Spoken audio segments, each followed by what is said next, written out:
मैंने व्हेल्स को वॉच किया और डॉल्फिन्स को मैंने वॉच किया। मिलफोर्ड साउंड न्यूजीलैंड में है। मिलफोर्ड साउंड में जब मैंने देखा, मैं एक जहाज से जा रहा था तो डॉल्फिन्स की एक हर्ड आई और उन्होंने एस्कॉर्ट किया जहाज को। इतने इंटेलिजेंट, और वो बहुत ही हैप्पी थी, बहुत खुश थी। वो वाइल्ड डॉल्फिन्स थी। मैंने पहली बार देखा तो विश्वास नहीं हुआ कि इतनी सुंदर इंटेलिजेंस अपनी पृथ्वी में रहता है और लोग उनको खाते। How it is impossible. क्या हो गया है मनुष्य को?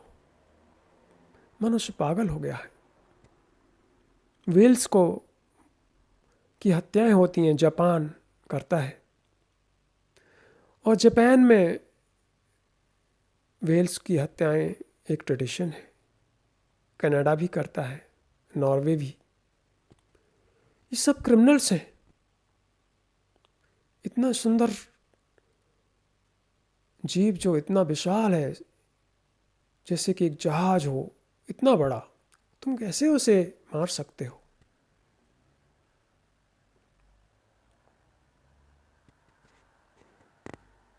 न्यूजीलैंड के मानव रहित बीचेस, पैसिफिक, उसके किनारे किनारे में ड्राइव करता था। यूनिवर्सिटी में तो मैं कभी कभी जाता था, सिर्फ पैसिफिक समुद्र के पास निकल जाता था और ऐसे प्रिस्टीन बीचेस को देखा मैंने जहाँ आदमी के पैर अभी तक वहाँ नहीं पड़े थे। कोई आता ही नहीं था। बहुत ही सुंदर जगह है न्यूजीलैंड, जहाँ कभी कभी कम ही मनुष्य रहते हैं, बहुत कम। 9 मिलियन के अंदर ही होंगे या उससे भी कम। फिर वहाँ से मैं ऑस्ट्रेलिया गया, कई बार गया ऑस्ट्रेलिया। वहाँ की लाल पृथ्वी, वहाँ के जो लाल रंग था पृथ्वी का, वो इतना गहरा था। आयरस रॉक और पिनकल्स। पर्थ के पास रहता था मैं। पर्थ में एक गांव है छोटा सा समुद्र के किनारे, उसका नाम है फ्रीमैंटल। फ्रीमैंटल में पर्थ से कोई मेट्रो 20 मिनट में पहुंचता है। तो पर्थ में मैं खाना खाने आता था, वहाँ एक वेजिटेरियन रेस्टोरेंट था। और फ्रीमैंटल में रहता था, समुद्र के पास। एक टूटी हुई वैन थी, कार थी। वहाँ एक पलंग डला था तो उसी में सोता था और स्नान करता था एक मित्र के घर पर। और वहाँ जो बुश है, उन बुश के अंदर मैं जाता था जो बहुत सांपों से और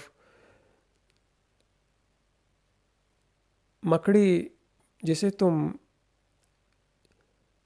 ब्लैक स्पाइडर बोलते हो, ब्लैक बीडो, वो डेडली है। अगर उसने काट दिया तो मनुष्य का बचना मुश्किल है। मैं उन बुश में जाता था और वहाँ गहरे ध्यान में उतर जाता था।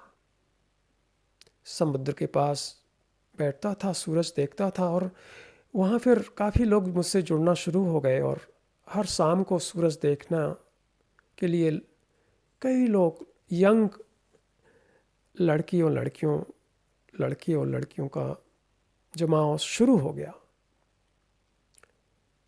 फिर वहाँ वो फायर, जैसे ही सूरज डूबा, फायर बीच में लकड़ियों का फायर शुरू होता था।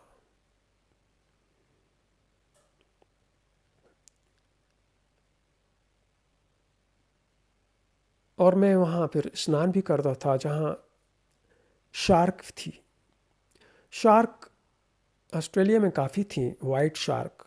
और जब वो उनको बेबी रहती है, जब उनको बेबी हो तो वो मनुष्यों के ऊपर अटैक करती हैं, क्योंकि उन्हें लगता है कि उनकी बेबी को कोई नुकसान न पहुंचाए। लेकिन मैं वहाँ स्नान करता था, कुछ नहीं हुआ, तैरता था समुद्र में।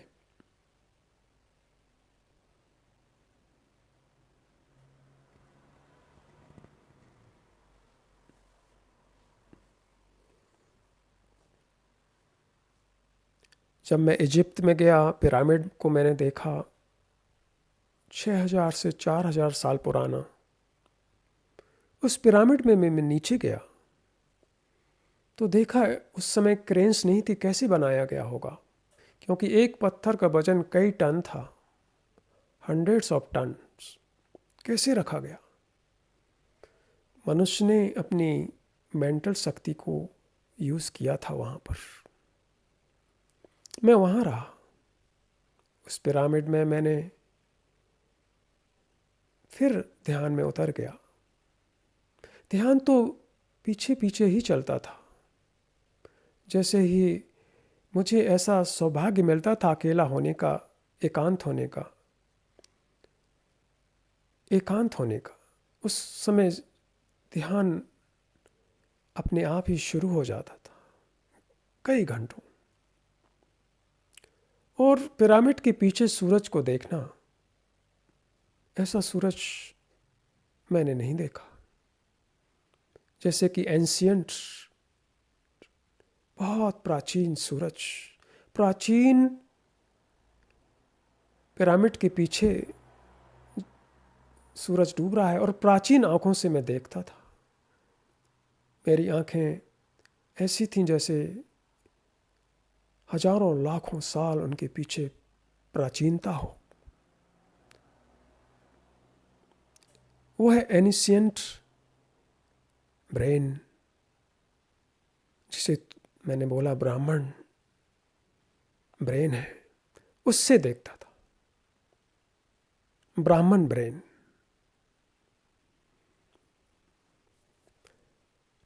ब्रह्मांडीय मन से। और नील नदी, जो एक पृथ्वी में बहुत ही पुरानी नदी है, बहुत लंबी, और उसके पास खड़े हुए खजूर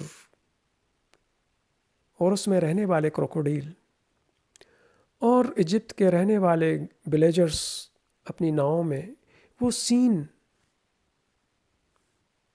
महा आनंद से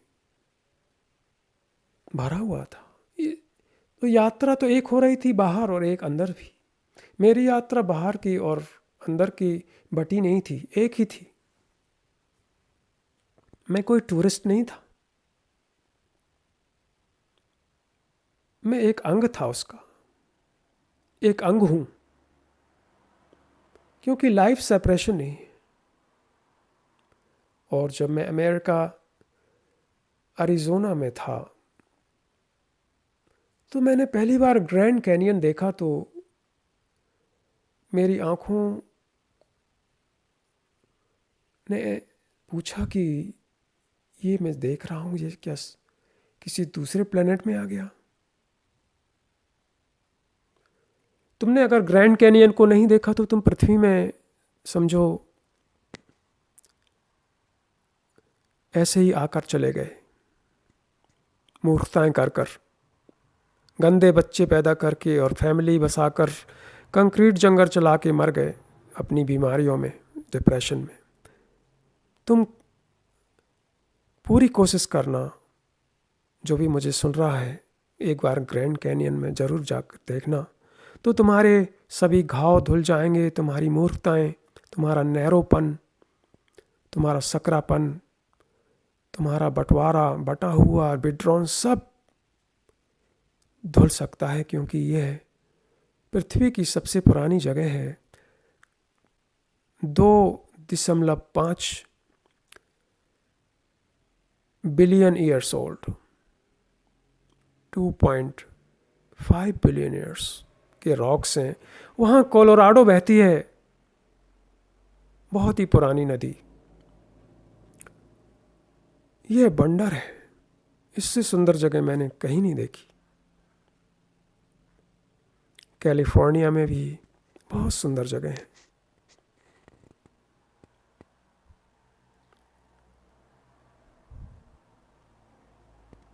वहाँ मैं सुबह सुबह घूमने निकलता था और कैलिफोर्निया में काफ़ी परसिमन फ्रूट्स लगे थे तो उनको तोड़ के लाता था।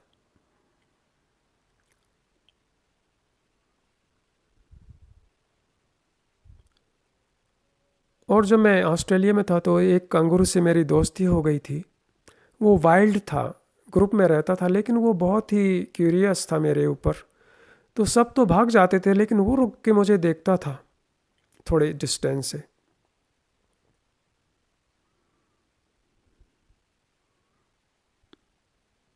कैलिफोर्निया में एक बार मैंने सोचा कि मैं बुश, जहाँ फॉरेस्ट है वहाँ सोना चाहता हूँ। मैं गेस्ट था अमेरिकन फैमिली में। उन्होंने मुझे बोला कि वहाँ मत जाओ क्योंकि रात में वहाँ भालू आते हैं।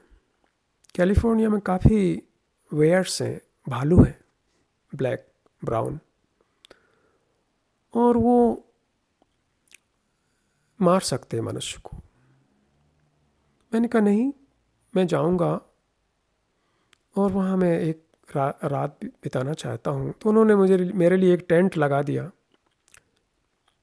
मैं सोया और रात में भालू आया और चारों तरफ उसने चक्कर लगाए टेंट के, लेकिन कोई अटैक नहीं किया, ना ही टेंट को तोड़ा।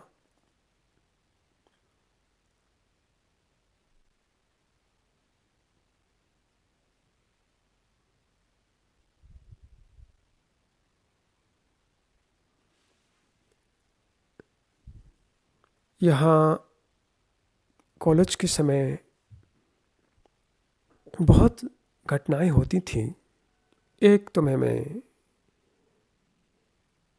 बता रहा हूँ, इसे बहुत ही ध्यान से सुनना क्योंकि ये शिक्षा का ही रूप है।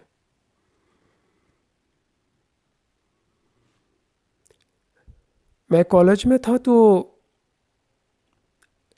जब समर आती थी तो मैं बिना जूते और मोजे का यूज़ करके पैदल चलता था नंगे पैर।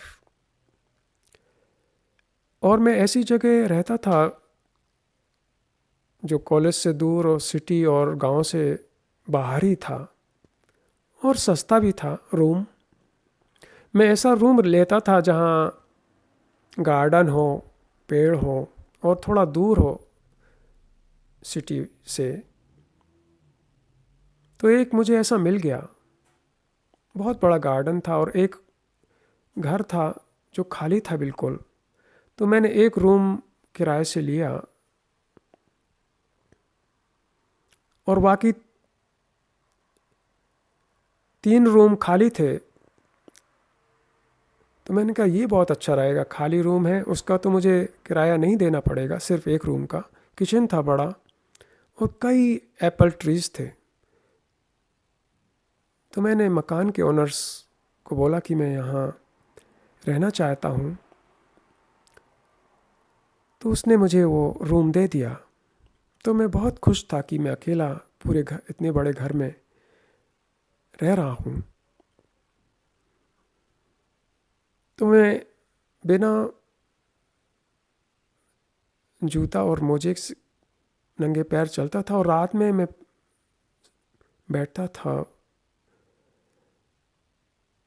पेड़ के नीचे, एप्पल ट्री के नीचे, मेडिटेशन में।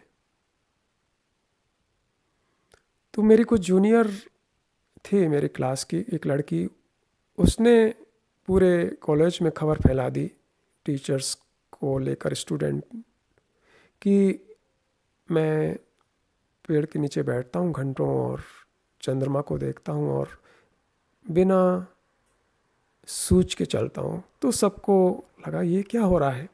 तो एक टीचर मिस्टर लंगे हैं जो ऑर्थोपेडी पढ़ाते थे, उन्होंने मुझसे पूछा क्या करते हो, जूते क्यों नहीं पहनते। और क्योंकि वेस्ट में, यूरोप में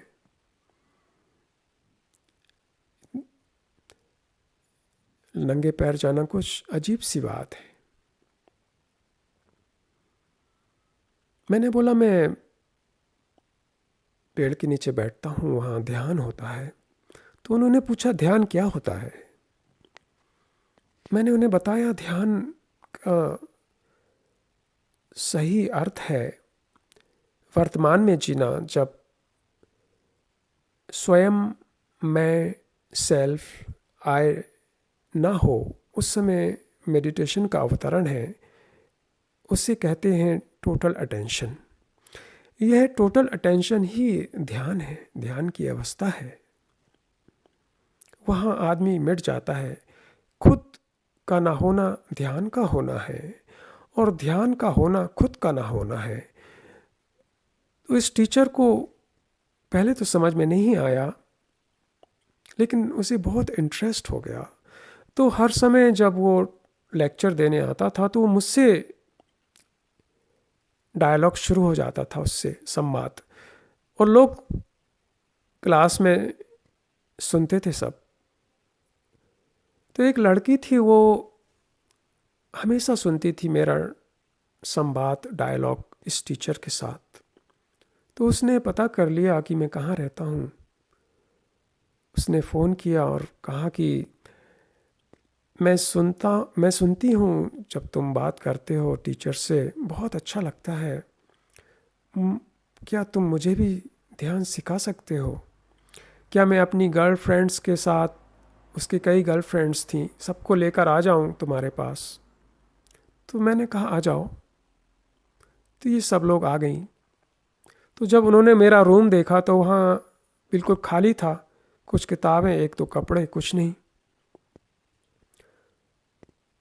तो इस लड़की ने और और अदर लड़कियों ने पूछा कि तुम्हारा सामान कहाँ है? तो मैंने बोला जो तुम देख रहे हो बस वही है सामान। तो वो हंसने लगी। उन्होंने बोला इतने कम सामान में रहते हो? मैंने कहा हाँ। और जब वो मैंने इन सब लड़कियों, बहुत यंग थी, मेरी जूनियर थी, 18-19 ईयर्स की।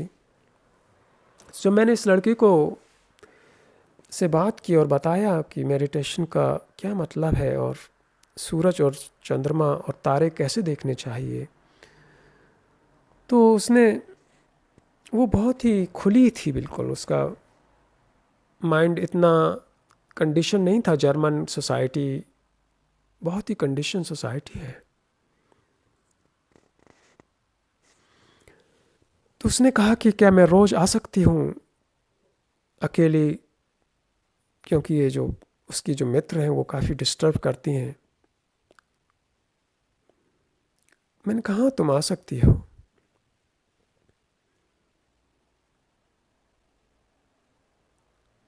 और वो बहुत प्रश्न करती थी कि मृत्यु क्या है, जीवन क्या है। और कभी कभी मैं पेड़ के नीचे बैठ के उसे सब समझाता था कि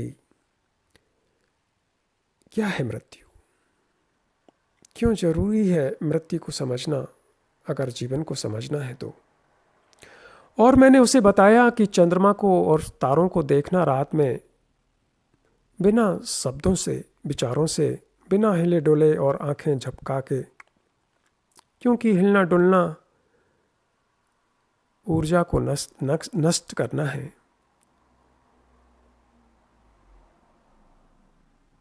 without movement, without blinking the eyes,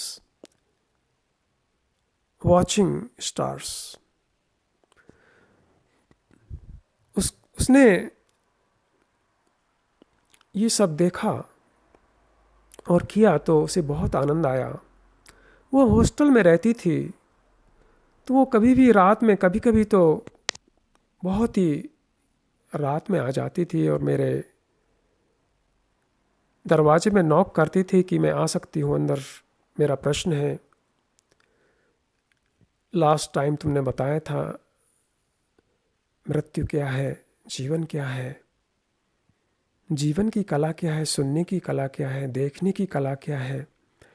और मैं सो नहीं पाती अब, क्योंकि ये इतनी ऊर्जा है इसमें, इतना आनंद है। तुमने मुझे चेंज कर दिया। और वो भी वेजिटेरियन हो गई। और उसने अपना पूरा, उसके जो कई ड्रेसेस थे, सब उसने दान कर दिए। उसने मुझे बताया कि उसका कमरा भी अब वैसे ही खाली हो गया जैसा मेरा है। ये सब इन्फेक्शियस था।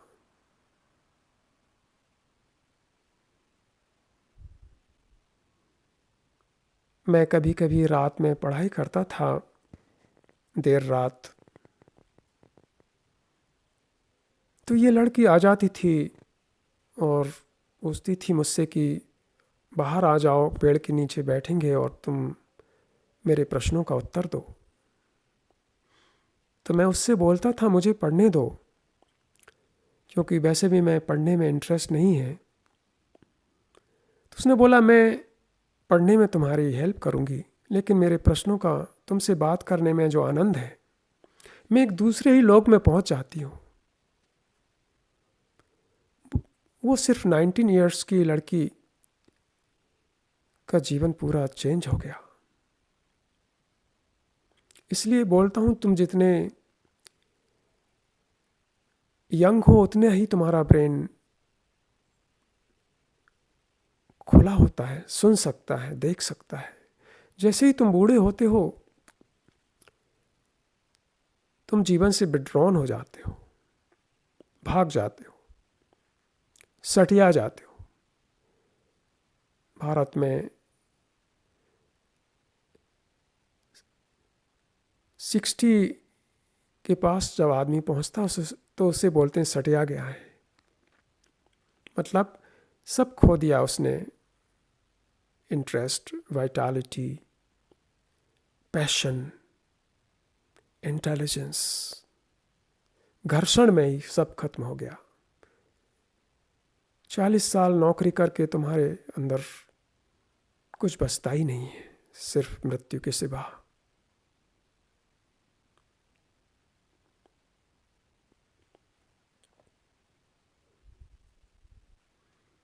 ऐसी घटनाएं मैंने तुम्हें भी बताई, पूरे विश्व भ्रमण की। मेरा कोई किसी भी देश में जाता था तो मैं पकड़ता नहीं था उस देश को या वहाँ की सभ्यता को, या वहाँ मैं सिर्फ ऑब्जर्व करता था। कोई अटैचमेंट नहीं रहता था, कोई बंधन नहीं।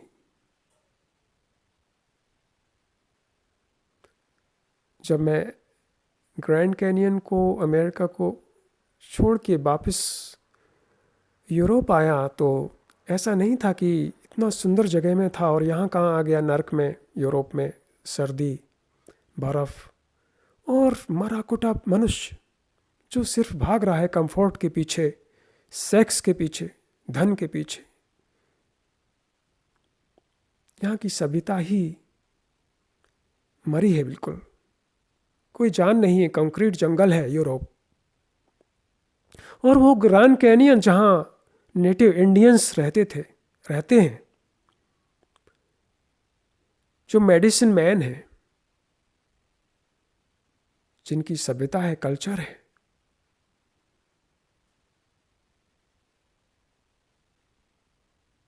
इसलिए उस समय 3000 साल पहले भारत,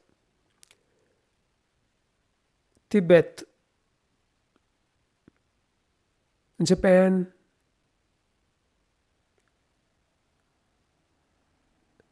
इजिप्ट, ग्रीस सब जुड़े हुए थे टेलीपैथी के द्वारा। वो शेयर करते थे एस्ट्रोलॉजी, मैथमेटिक्स और स्पिरिचुअलिटी। वो सब वेस्टर्न कल्चर ने नष्ट कर दिया।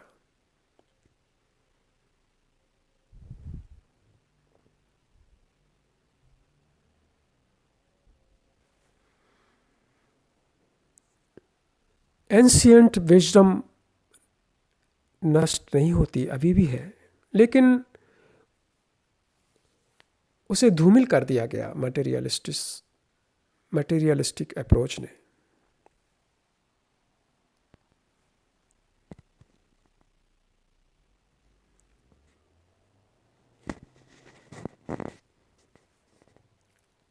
मैं पृथ्वी की ऐसी ऐसी जगह गया जहाँ मनुष्य के पैर कम ही पड़े थे, वहाँ बैठना और होना बहुत ही आनंद से भरा था। और लोग मुझसे पूछते थे कि तुम किस कंट्री से आए हो, तुम, जैसे कि मैं अब कैलिफोर्निया में था, लॉस एंजलिस के पास सांता बाबरा में, तो वहाँ एक ऑर्गेनिक मार्केट था जो हर संडे को लगता था। तो वहाँ organic fruits, organic honey, organic vegetables, dates सब बेचते थे उन लोग, बिना पॉलीथीन में पैक किए हुए, पूरा ऑर्गेनिक था। तो जब मैं वहाँ जाता था हर संडे को ऑर्गेनिक मार्केट में, और वहाँ बहुत ही वीगन और वेजिटेरियन केक्स बनाते थे उन लोग, गाजर से और कई फ्रूट्स नट्स से, बिना शुगर डाले हुए, उसमें हनी डाल के। तो वो सब मुझे इनवाइट करते थे और बोलते थे कि तुम इंडियन गुरु लगते हो, इंडियन योगी, तुम चलते हो। हम सब लोग के लिए बहुत ही क्यूरियासिटी है इन कैलिफोर्निया में, ऐसा आदमी कहाँ से आए। तो मैं बोलता था मेरा कोई कंट्री नहीं है, ना मैं इंडियन हूँ, ना मैं अमेरिकन हूँ, ना जर्मन हूँ, मैं तो सिर्फ मनुष्य हूँ। और मैं जहाँ जाता हूँ मैं रिस्पॉन्सिबल हूँ, वही मेरा जन्म स्थल है, वही मेरा घर है, जहाँ मैं हूँ वही हकीकत है। पूरी पृथ्वी मेरी घर है और मैं पूरी पृथ्वी के लिए रिस्पॉन्सिबल हूँ। तो उनको ये उत्तर सुनकर बहुत आनंद आता था। तो कैलिफोर्निया में बहुत मित्र बन गए। फिर वही शुरू हो गया, शाम को सूरज देखना मेरे साथ। लोग जमा हो जाते थे एक पहाड़ के ऊपर। मैं सांता बाबरा में समुद्र के तट पर दौड़ने निकलता था और घूमने, खजूरों के बीच बहुत सुंदर स्ट्रीट। और वहाँ भारत के रेस्टोरेंट भी काफ़ी थे, सरदार लोगों ने खोल रखे थे। तो मैं कभी भारत का खाना खाने भी जाता था, तो मैं उनसे पूछता था मुझे अचार दो, वो बहुत पसंद है मुझे खाने में।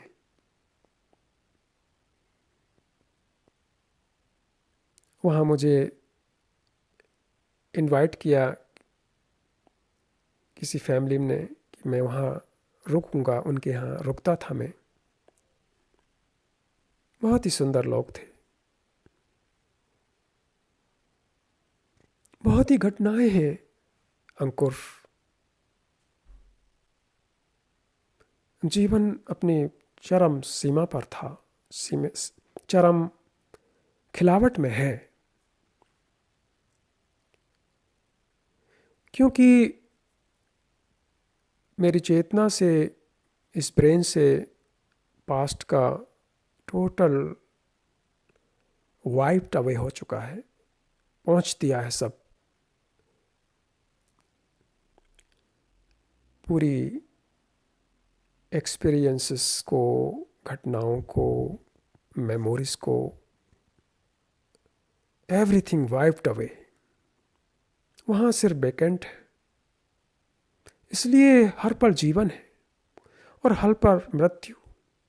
मृत्यु हर पल का,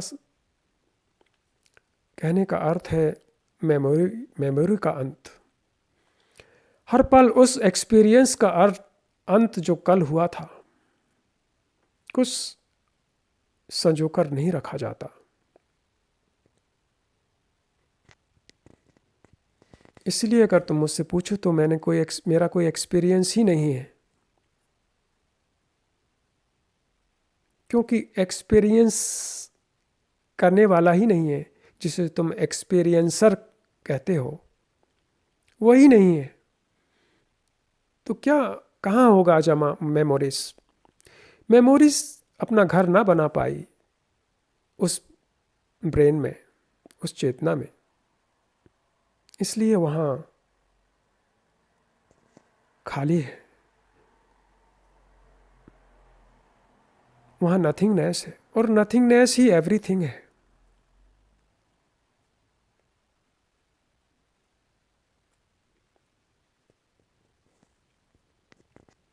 शून्य। जब तक तुम्हारी चेतना शून्य ना हो जाए, नथिंगनेस,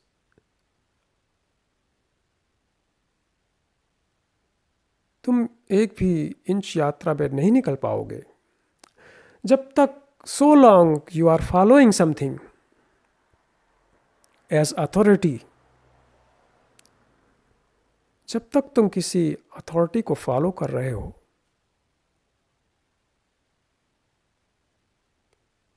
जब तक तुम्हारे अंदर अंतर्ज्ञान का जन्म नहीं हो सकता, नहीं होगा, इम्पॉसिबल।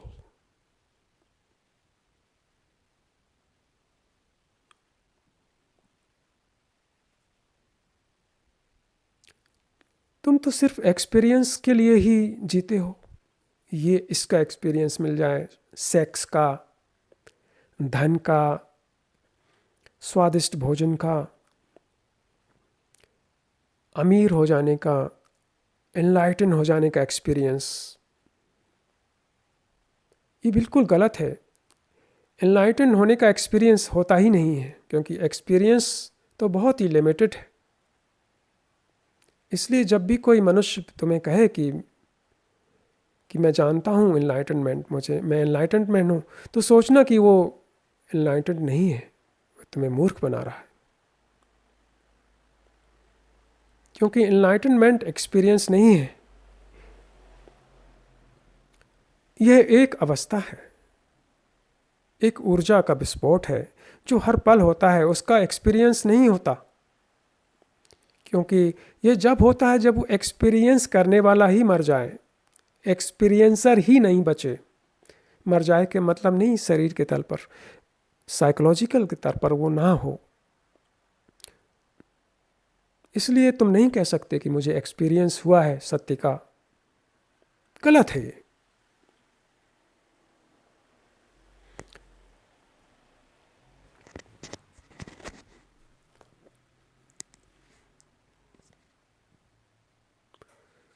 बचपन में बहुत ही प्रश्न रहते थे, लेकिन सबसे बड़ा, सबसे शक्तिशाली प्रश्न था सत्य को जानने का। शरीर को इतना मजबूत रखना, स्वच्छ और पवित्र, जिसमें ऊर्जा और शक्ति दोनों का मिलन हो। इसलिए ये शरीर का यूज़ तुम इसलिए आए हो इसमें, जीवन में, इस पृथ्वी पर, इसलिए नहीं कि खाना पीना, सोना, बच्चे पैदा करना और लड़ना झगड़ना, मारना और मरना, धन इकट्ठा करना और फिर डिप्रेशन। ये तुम्हारी यात्रा है, इसे समय की यात्रा कहते हैं। तुम इसलिए हो कि तुम इस छोटे जीवन में, बहुत शॉर्ट लाइफ है, बहुत ही जल्दी समाप्त हो जाता है मनुष्य, और फिर मृत्यु इनएविटेबल है। इसके पहले कि शरीर की मृत्यु हो, तुम्हारी यात्रा शुरू हो जानी चाहिए। तुम्हें फ्रीडम, स्वतंत्रता होना चाहिए।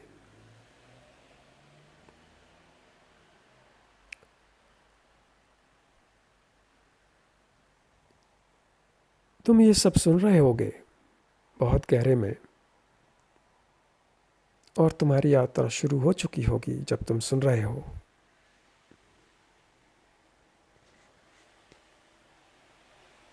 इसलिए शरीर को इतना स्वच्छ और बलवान बचपन से ही बनाया गया, स्वयं ही प्रकृति के द्वारा और अंतर्दृष्टि के द्वारा। और वह शरीर अब बहुत ही सेंसिटिव है, बहुत ही सेंसिटिव है। जैसे कि बॉडी जब भी यात्रा पर निकलती है, निकलता हूँ किसी दूसरे देश में या किसी दूसरे सिटी में, तो जहाँ सोता हूँ वहाँ बिस्तर, हर कपड़ा स्वच्छ धुला हुआ और यूज़ किया ना हो तभी सो पाता हूँ, नहीं तो बॉडी उस नेगेटिव और विध्वंसक ऊर्जा को महसूस करती है जो आदमी ने उस कपड़ों को यूज़ किया है।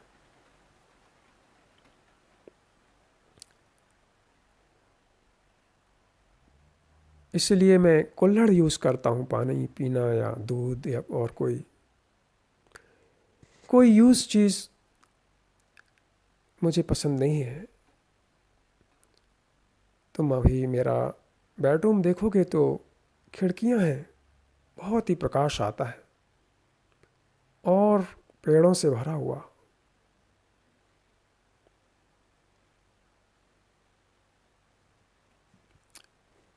बॉडी को कोई कंफर्ट की ज़रूरत नहीं है, सिर्फ सफाई बहुत होना चाहिए। कोई भी यूज़ किया हुआ कपड़ा मेरी बॉडी स्वीकार नहीं कर पाती, फिर वो उस एनर्जी के संपर्क में आ जाती है और उस कष्ट को महसूस करती है जिस आदमी ने इस कपड़े को यूज़ किया हो। इसलिए यहाँ पे भी मैं हर रोज़, हर दिन एक ही बार वस्त्र पहनता हूँ, फिर उसका यूज़ नहीं करता, दूसरे दिन दूसरा। इसलिए मेरे फ्लैट में मेरे पास, मैं भारत से काफ़ी लुंगी है मेरे पास, लुंगी और कुर्ता, और एक लुंगी और एक कुर्ता हर दिन पहनता हूँ, दूसरी बार यूज़ नहीं करता।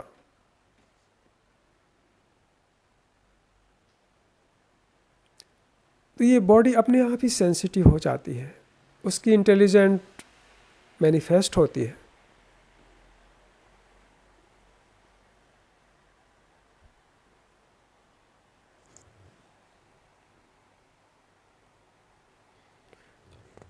तो ये पुशअप्स लगाना, दौड़ना, एक्सरसाइज करना, ये सिर्फ जीवन का ही अंग है, अंग था। ये सिर्फ इसलिए क्योंकि सत्य के लिए, जब तुम्हारा कोई विजन हो तभी तुम कर पाते हो, नहीं तो तुम फिर बोर हो जाओगे करते करते। इसलिए विजन होना बहुत ज़रूरी है। ये समझना बहुत ज़रूरी है कि क्यों हो तुम जिंदा।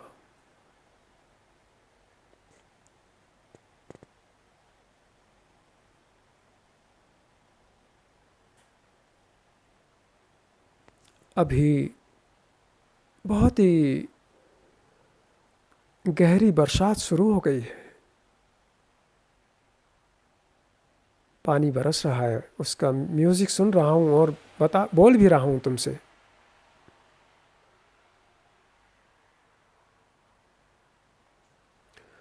और जब मैं वीकेंड में रहता हूँ घर पर तो किसी से नहीं मिलता, बात नहीं करता, रिट्रीट हो जाती है अपने आप ही। क्योंकि वीकेंड में मैं सैकड़ों लोगों से मिलता हूँ, लेकिन वीकेंड में किसी से नहीं।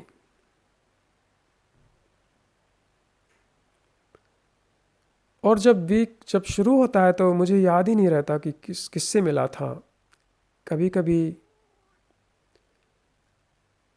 जब मैं उस आदमी को फिर देखता हूँ दूसरे वीक, तो मुझे ऐसा लगता है कि जैसे मैंने इसे कई साल पहले देखा हो, कोई मेमोरी से नहीं देखता। ऐसी स्वच्छ और प्रेजेंट से भरी हुई आंखें ही तुम्हारी यात्रा को जन्म देती है। मेमोरी में ना रहना, भविष्य की सपनों में ना रहना, सिर्फ बचता है वर्तमान, जहाँ गति है, मोशन है, लाइफ और मृत्यु, प्रेम और करुणा सब है। और इस सब के पार है सत्य,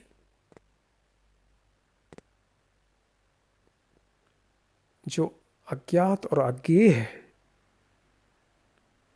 तुम इसे नहीं जान सकते। हाँ, तुम इसमें विलीन हो सकते हो और खुद ही सत्य हो सकते हो।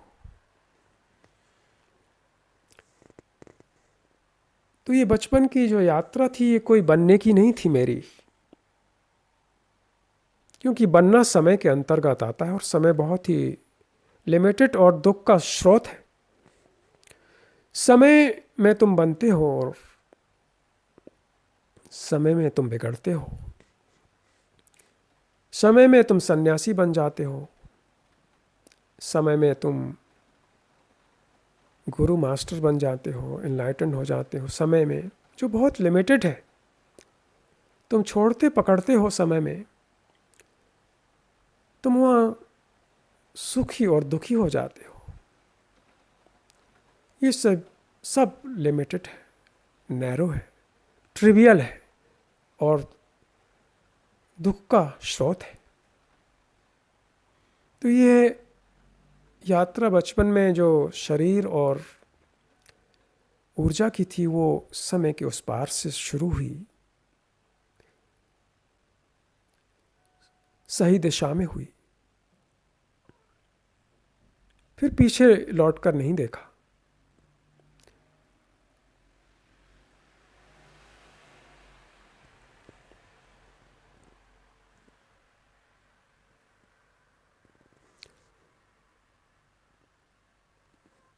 बहुत ही घटनाएं भी हुई, बहुत अनुभव, आनंद के भी विस्फोट हुए, आनंद की समाधियां उड़ी, हवाएं चली, लेकिन कोई भी रेजिड्यू नहीं बचा, कोई रिमेम्बरेंस नहीं बचा।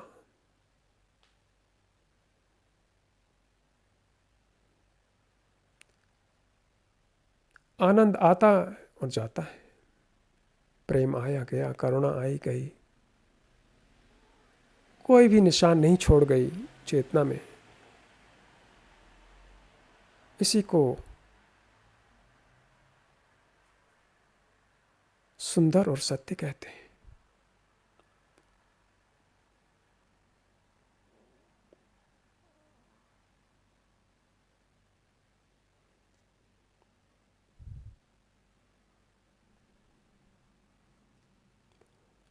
आज मेरी 400 पुशअप के बाद 200 पुशअप्स एब्डोमिनल की हुई और 100 पुशअप्स दंड बैठक पैर की हुई, हनुमान दंड बैठक।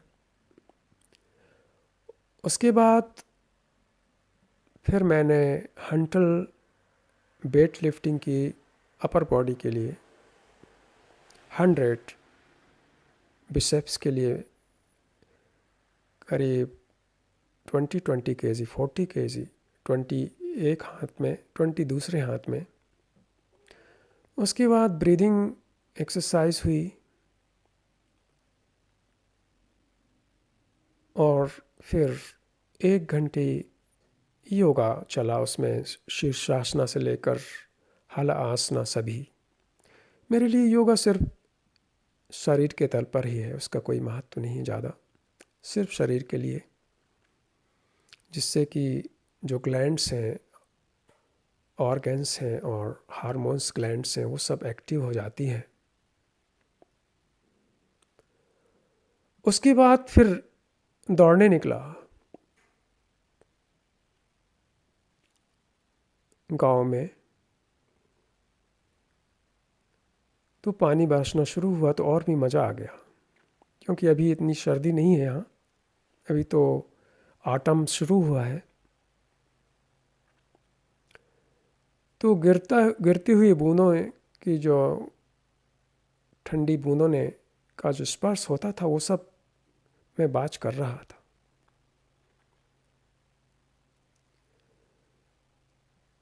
तो ऊर्जा इतनी रहती है कि उसका नष्ट ही नहीं होती कहीं, क्योंकि जो भी हो रहा है कर रहा हूँ वो उसमें कोई विरोधाभास नहीं है, सिर्फ वही हो रहा है। तो वो ऊर्जा कटती नहीं है, कटती छटती नहीं है। ना ही वहाँ दूसरी आवाज़ उठती है कि नहीं ऐसा नहीं करना है। एक ही आवाज़ है, करना है तो करना है, नहीं करना तो नहीं करना है। आज नहीं करना एक्सरसाइज तो फिर ऐसा नहीं कि पछतावा होगा कल की नहीं कर क्यों नहीं की, ऐसा कुछ नहीं है। अगर बॉडी को ने डिसाइड किया कि आज रेस्ट लेना नहीं करना है, जबकि ऐसा बहुत ही रेयर होता है, तो नहीं करना है, फिर बात ही खत्म हो गई।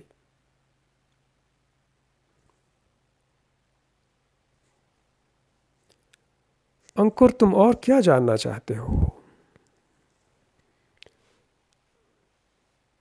जब मैं वहां आऊं तो तुम प्रश्न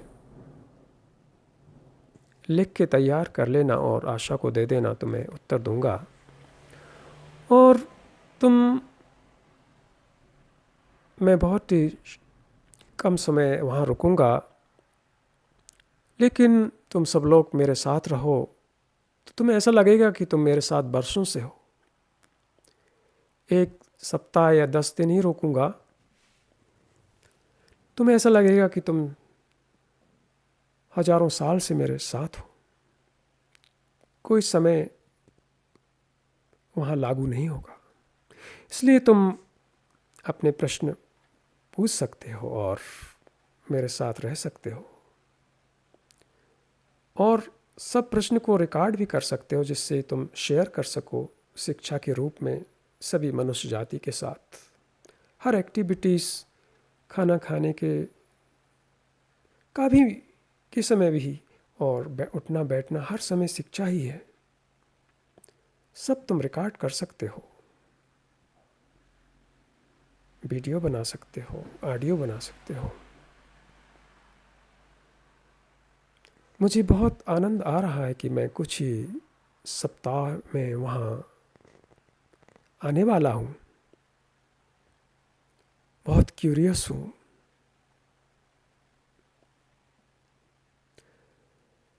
जैसा मैंने बताया कि मैं पूरी पृथ्वी को ही अपना घर समझता हूँ, लेकिन अगर कोई मेरे से पूछे सही में, तो मैं यही बोलूँगा कि मैं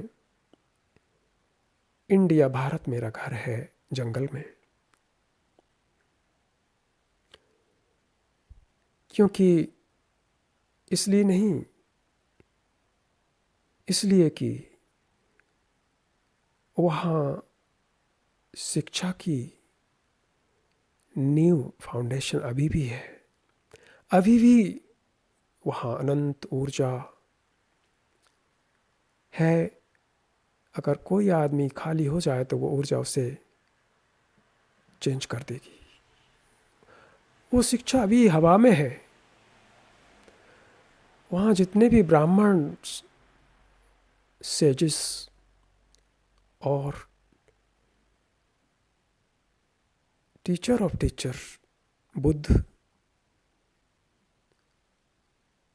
उनकी शिक्षाएं और ऊर्जा, करुणा भारत को इस पृथ्वी पर एक ऐसा कोना बनाती हैं जो किसी भी देश में नहीं है।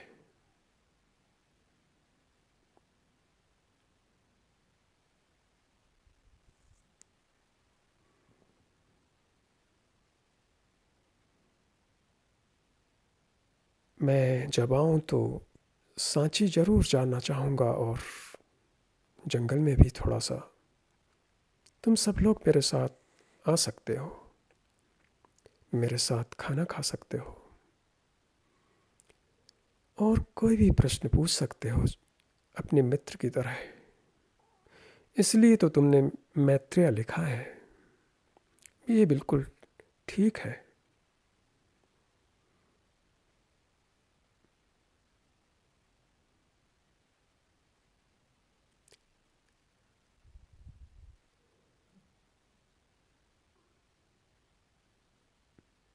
हम सब जल्दी ही एक साथ होंगे, टुगेदर। जब तक के लिए नमस्ते।